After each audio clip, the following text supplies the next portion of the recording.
저희들 함께 말씀 보겠습니다. 사무엘하 7장 8절에서 13절까지 말씀입니다. 구약성경 473쪽쯤에 있는 말씀입니다. 사무엘하 7장 8절에서 13절까지 말씀 저희들 함께 교독하겠습니다. 제가 먼저 읽고 마지막 말씀은 같이 읽겠습니다.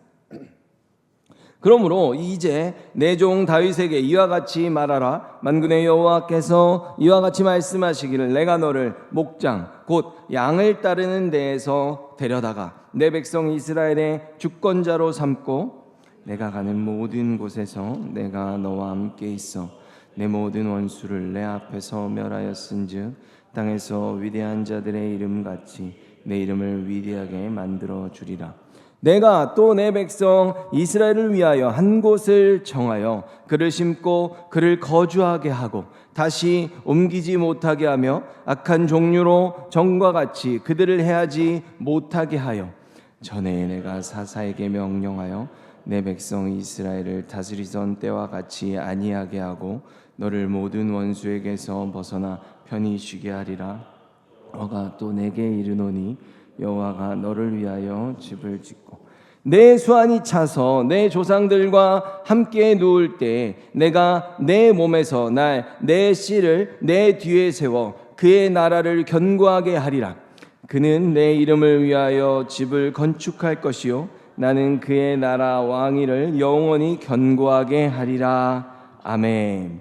저희들 오늘 이 본문 가지고 언약 영원한 약속이라는 제목으로 함께 말씀 나누겠습니다. 여러분, 저희들 지난 시간에요, 하나님의 임재를 상징하는 그 하나님의 함께하심이죠. 이제 이렇게 하나님과 함께하시면 임마누엘이 이루어지는 겁니다. 그 여호와의 궤를 맞이하면서 다윗은 어땠습니까? 기쁨의 춤을 추고 찬양을 불렀죠. 온갖 악기를 연주했습니다. 그런데 이런 굉장히 어떤 나라의 축제와 같은 상황 속에서요, 동일한 상황에 동일한 시간에 있었는데도 유일하게 복을 받지 못한 미갈과 이 다윗을 비교해서 살펴보았습니다. 그러면서요, 이런 기쁨이 비단 다윗의 기쁨만이 아니라 하나님과 그 백성이 함께하고 그 관계가 회복되는 이 기쁨이 바로 예수님의 기쁨이었고, 그 예수님이 그 기쁨의 뿌리를 어디에 두고 계신지 함께 생각해 봤습니다. 그것이 어디였습니까? 마태복음 18장 13절을 봤죠. 내가 진정으로 말한다. 만일 양을 찾게 되면 길을 잃지 않은 99마리의 양보다 그 양 한 마리 때문에 더욱 기뻐할 것이다. 아멘. 그래서 예수님께서 온갖 모욕과 조롱, 그리고 심지어 죽음까지도, 그 죽음의 순간까지도 이겨내실 수 있었던 것이 이 기쁨 때문이었다고 말한다는 거죠.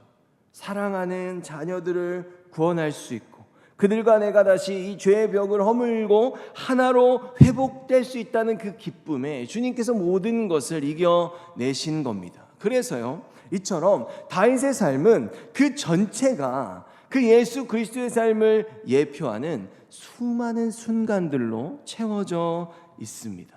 그래서요, 이런 연유로 성경에서 다윗을 어떻게 불렀냐 하면 사도행전 2장 29절에서 30절을 보면 이렇게 말하고 있어요. 형제 여러분, 나는, 이건 베드로의 설교죠, 우리 조상 다윗에 대하여 여러분에게 자신 있게 말씀드릴 수 있습니다. 다윗은 죽어 땅에 묻혔으며 그의 무덤은 오늘날까지 우리 가운데 남아 있습니다. 그러면서 어떻게 말하는지 보세요. 그는 선지자라고 말해요. 다윗을 지금 선지자였다, 하나님의 뜻을 받았고 성령의 충만함으로 하나님의 말씀을 그대로 옮기는, 대언하는 선지자였다라고 지금 말하고 있는 거죠. 바로 다윗은요, 그의 삶 전체를 통해서 그리스도를 드러내고 하나님의 뜻을 드러내는 주님의 선지자로 살았다는 겁니다. 근데 지난 시간에 저희에게는 다윗이 에봇을 입었다는 사실을 통해서 다윗의 어떤 측면을 봤습니까? 다윗은 첫째로는 이스라엘의 왕이었고요, 에봇을 입고 백성들을 위해 제사를 드리고 그들을 축복했잖아요. 대제사장의 위치에서. 그래서 다윗은 뭐였습니까? 왕이면서 동시에 대제사장의 역할을 감당했단 말이에요. 근데 지금 이 사도행전에서 보니까 다윗은 그에 더하여 뭐라고 말하고 있습니까? 그는 선지자였다라고 지금 증언하고 있는 것이죠. 여러분, 메시아라는 표현이 뭡니까? 기름 부음을 받은 자라는 뜻이에요. 기름 부음을 받고서 감당했던 사명입니다. 근데 구약시대에 기름 부음을 받아야만 감당할 수 있었던 사명, 메시아 직종은 몇 가지가 있습니까? 세 가지가 있죠. 뭐가 있었습니까? 왕으로서, 그리고 또 대제사장으로서, 그리고 선지자로서, 이 세 명의 직종, 이 세 가지의 직종에 감당되는 사람들, 일하는 사람들이 기름 부음을 받고 일했기 때문에 그들 모두를 메시아라고 불렀단 말이에요. 근데 이 구약의 세 가지의 메시아 직종을 유일하게 혼자서 다 충족시킨 인물이 바로 다윗입니다.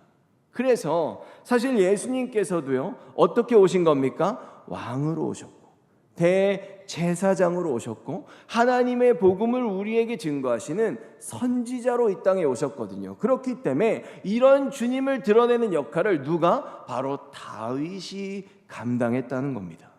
그럼 다윗이 선지자로서는 무엇을 드러냈는가? 그것에 대한 내용을 한번 생각해 보면요, 사도행전에서 계속 이어갑니다. 2장 30절에 32절 보면 다윗은 선지자라 하나님이 이미 맹세하사 그 자손 중에서 한 사람을 그 위에 앉게 하리라 하심을 알고, 여기서부터 중요합니다. 미리 본고로 그리스도의 부활을 말하되 그의 육신이 썩음을 당하지 아니하리라 하더니 이 예수를 하나님이 살리신지라 우리가 다 이 일의 증인이로다. 아멘.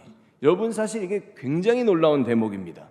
지금 성경이 다윗이 선지자였다고 말하면서 지금 뭐라고 말하고 있어요? 그는 미리 그리스도의 부활을 본고로, 그리스도의 부활에 대해서 다윗이 이 구약시대에 증거를 했다는 거예요. 그러니까 지금 이 베드로가 설교를 하면서 다윗이 부활을 보고 미리 얘기를 했고 그 부활에 대해서 우리들은 직접 목격한 증인들이다 라고 말하는 거예요. 그러니까 지금 뭐라냐면 성경의 부활에 대한 약속이 있었고 그것이 그리스도를 통해 성취되었다 라고 지금 선포하는 거죠.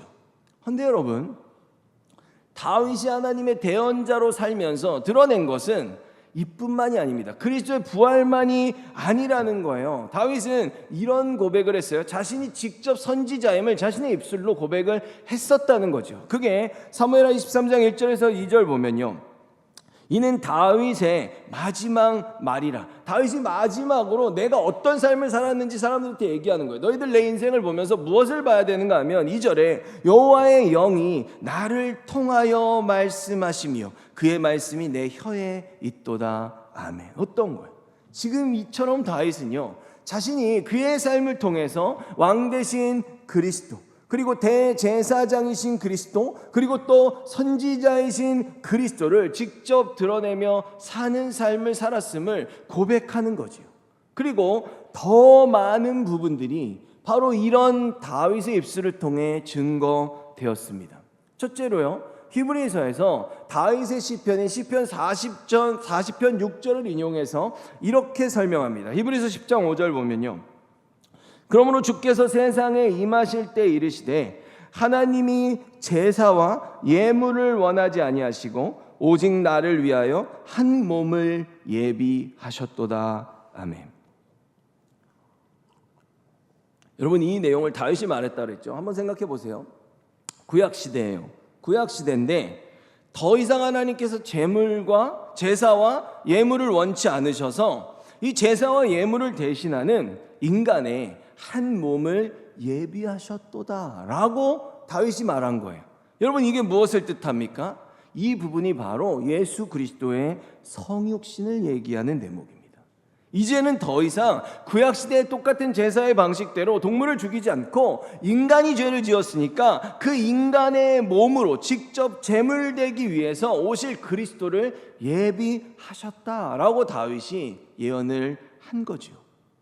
그러니까요, 아까 부활에 대해서 사도행전에서 얘기한 건 다윗의 시편이었던 시편 16편을 인용한 거예요. 그러니까 다윗의 시편 16편에서는 사도행전에서 지금 인용한 부활에 대해서 얘기했고, 지금 시편 40편을 인용한 히브리서 10장에서는 뭘 얘기한 거예요? 다윗이 성육신에 대해서 얘기했다고 얘기하고 있어요. 그리고 또 시편 22편으로 가면요, 22편 1절에 내 하나님이여 내 하나님이여 어찌하여 나를 버리셨나이까.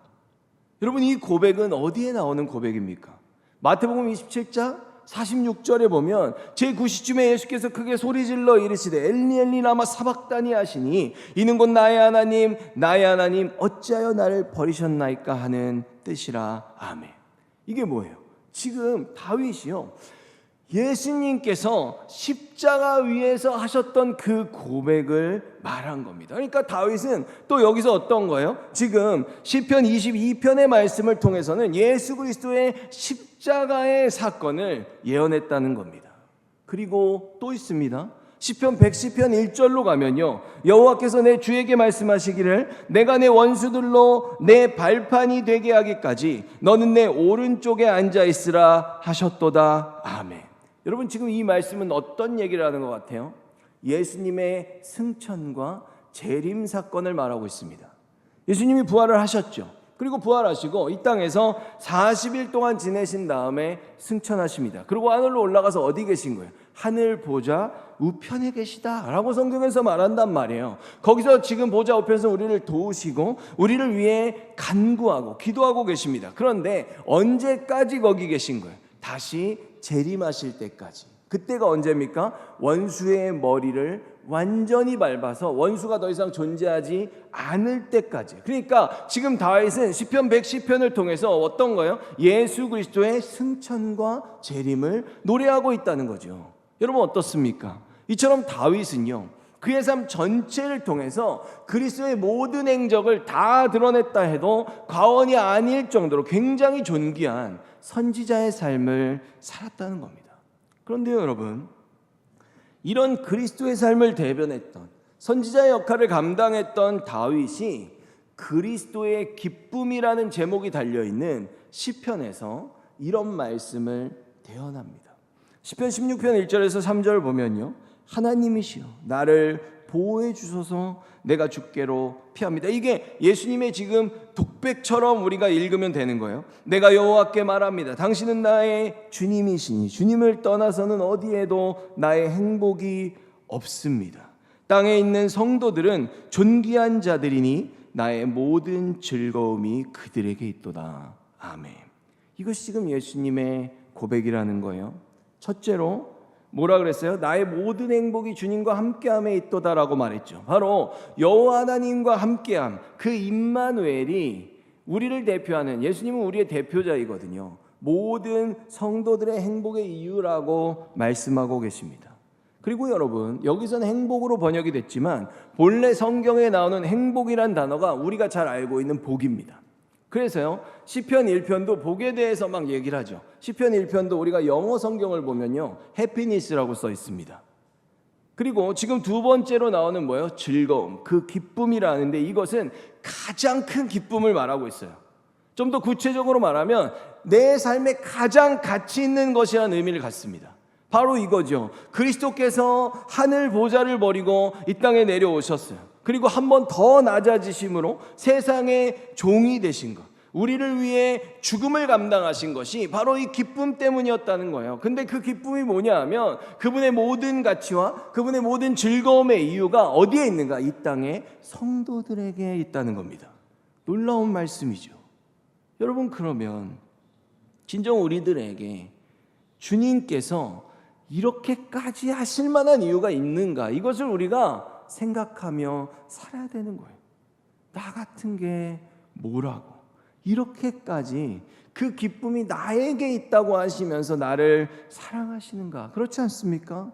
이런 놀라운 주님의 역사가 어때요? 다윗의 삶 전체를 통해 드러났다는 겁니다.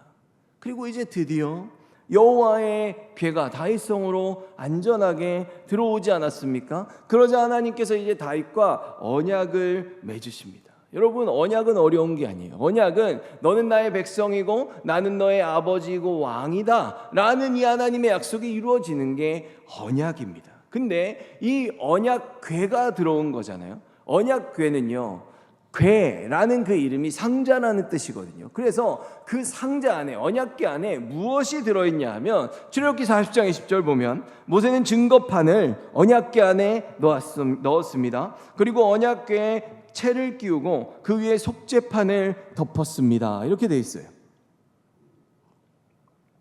그러니까 언약궤 안에는요, 하나님의 말씀이죠. 그 말씀의 핵심 구절들인 십계명의 두 돌판이 들어있습니다. 그러니까요, 주님께서 우리의 아버지가 되시고 우리는 그분의 자녀요, 백성이 되는 이 언약은 무엇을 근거로 이루어지는가 하면 바로 하나님의 진리의 말씀, 그 언약의 말씀을 근거로 하나님과 우리 사이에 이루어지는 약속인 겁니다. 내가 이 말씀으로 너희들을 다스릴 거야.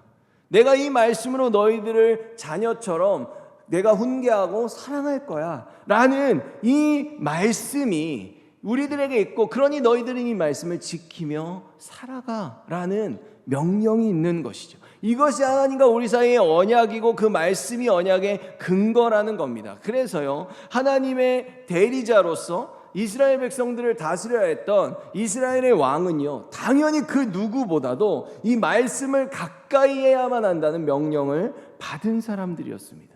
이것이 다스림의 도구이니까 뭐 너무나도 당연한 이치겠죠. 그래서 신명기 17장 18절에서 20절 보면요, 왕의 자리에 오르는 사람은 제사장인 레위 사람 앞에 있는 이 율법을 두루마리에 베끼시오. 여러분, 이게 성경 필사라는 얘기잖아요. 그렇죠? 다 직접 쓰라는 얘기예요. 왕한테 그것을 늘 곁에 두고 평생토록 날마다 읽으시오. 그래서 하나님 여호와를 두려워하기를 배우고 모든 율법과 명령을 부지런히 지켜야 하오. 왕은 스스로 교만해지지 말아야 하며, 그러니까 스스로 뭔가 할 수 있다고 생각하면 안 된다는 거예요. 이 계명을 떠나 오른쪽으로나 왼쪽으로 치우치지 말아야 하오. 그렇게 하면 그와 그의 자손은 오랫동안 이 나라를 다스릴 수 있을 것이요. 아멘.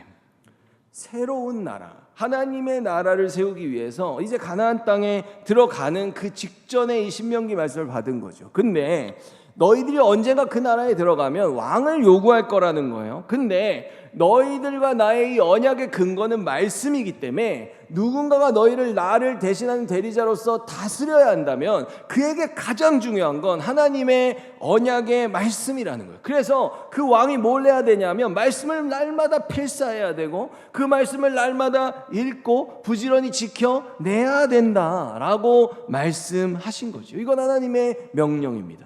그 말씀으로 그 왕의 심령을 가득 채워서 내 생각을 앞세우는 교만함에 빠지면 안 된다.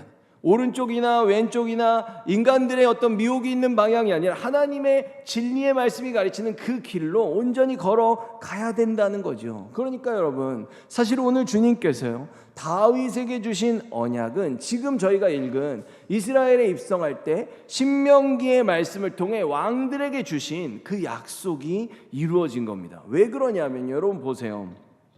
아까 17장 20절에 신명기에서 왕은 그렇게 하면, 그죠? 말씀을 늘 필사하고 말씀을 그것을 외우고 그리고 그대로 나라를 통치하면, 그렇게 하면 그와 그의 자손은 오랫동안 이 나라를 다스릴 수 있을 것이요 라고 말씀하셨단 말이에요. 그리고 오늘 다윗에게 언약을 주시는 이 사무엘하 7장 11절의 말씀을 보면 이렇게 되어 있습니다. 나는 너의 모든 원수들을 물리쳐 너에게 평화를 줄 것이다. 그리고 이제 그 신명기 언약이 그대로 나오죠. 또 나는 내 자손들이 너의 뒤를 이어 이스라엘 왕이 되게 할 것이다. 아멘.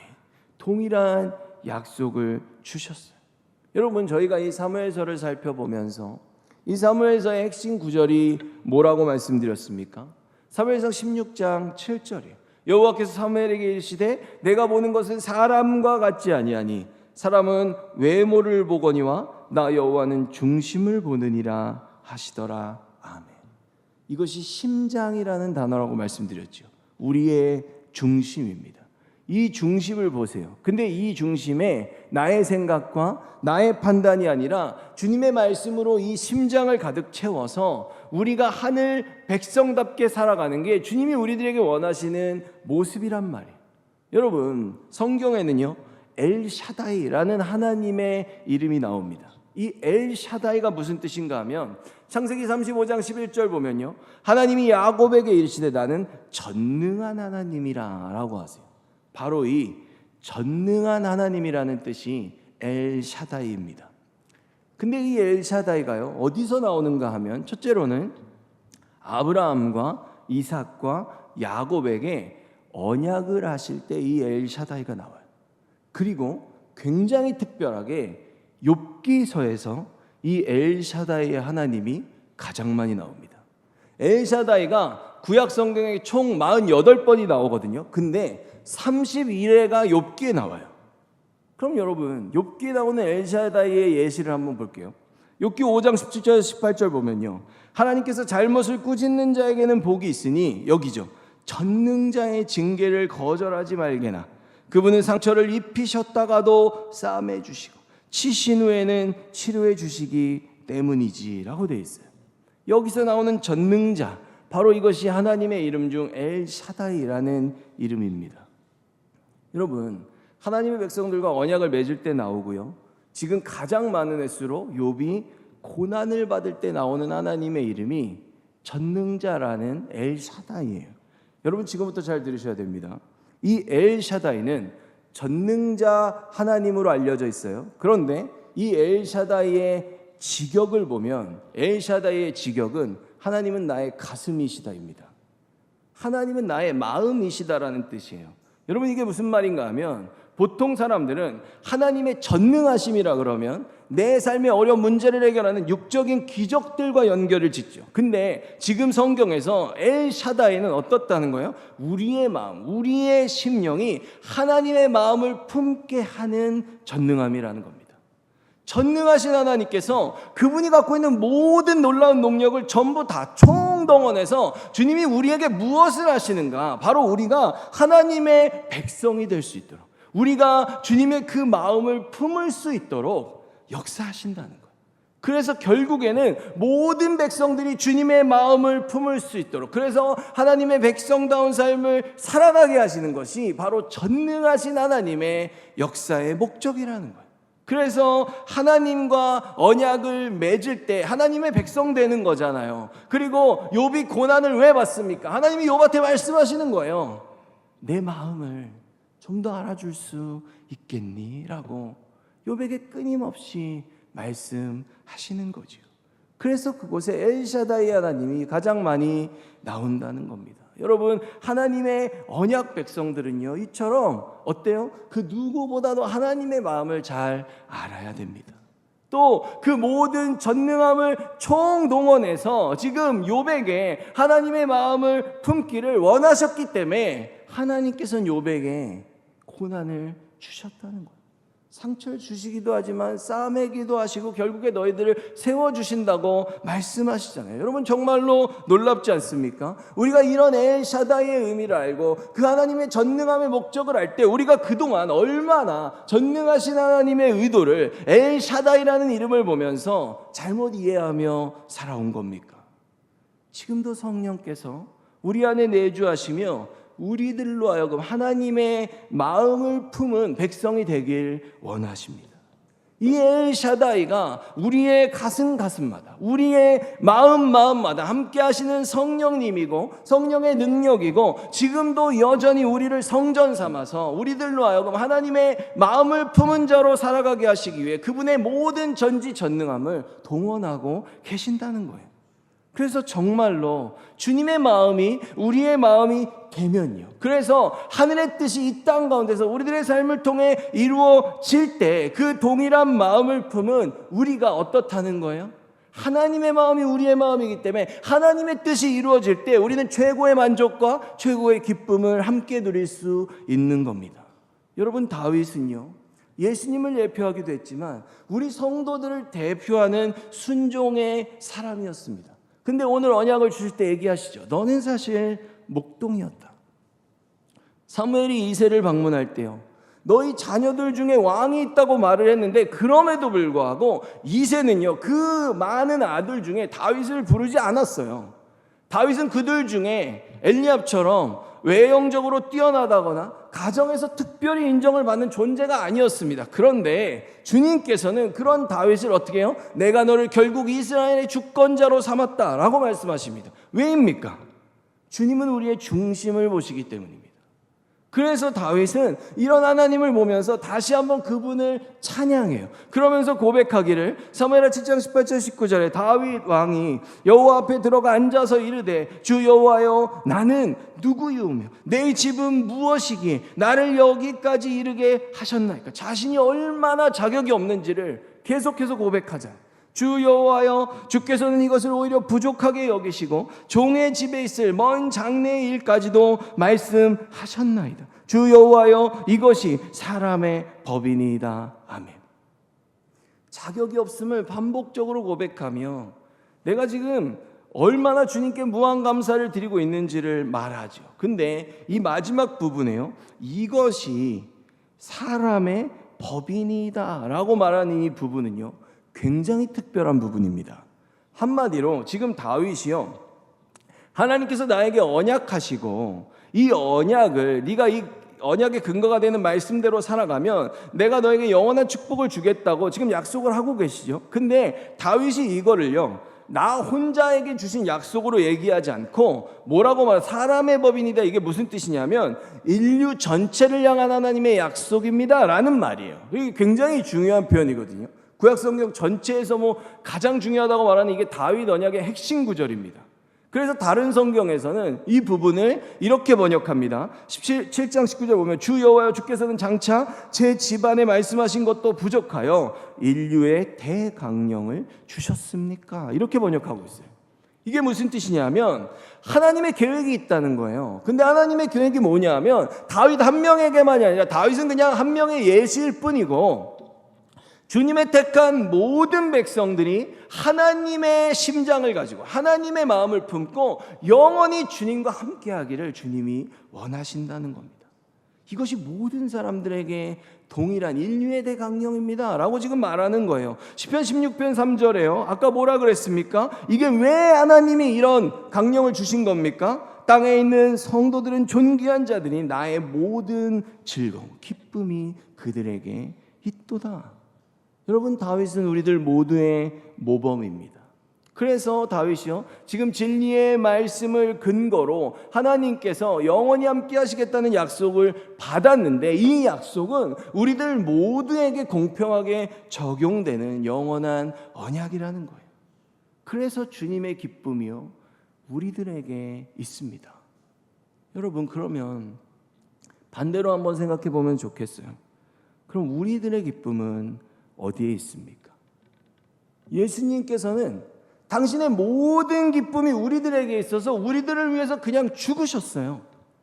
그리고 하나님께서는 모든 전지전능함으로 예수님을 도우셨습니다. 그러면 우리도 진정 그 그리스도의 사랑의 깊이와 주님의 전능함의 목적을 깨닫는다면 우리의 기쁨도 주님께 있는 것이 정상입니다. 이건 그냥 상식이고 당연한 거예요. 그래서 다윗이 그토록 찬양하고 기쁨의 춤까지 추는 것 아니겠습니까? 내가 모욕을 당하고 내가 수치스러운 건 상관없어. 왜? 나의 기쁨이 여기에 있거든 이라는 고백이잖아요. 고린도전서 2장 11절 13절과 16절 보면요, 어떤 사람이 생각하고 있는 것을 그 사람 속에 있는 영이 아니고서야 누가 알 수 있겠습니까? 이와 마찬가지로 하나님의 생각도 하나님의 성령만이 아실 수 있습니다. 우리는 하나님께로부터 오는 성령을 받았습니다. 우리는 사람의 지혜에서 배운 말로 말하지 않고 성령으로부터 가르침 받은 말씀으로 말합니다. 우리는 그리스도의 마음을 가지고 있습니다. 아멘.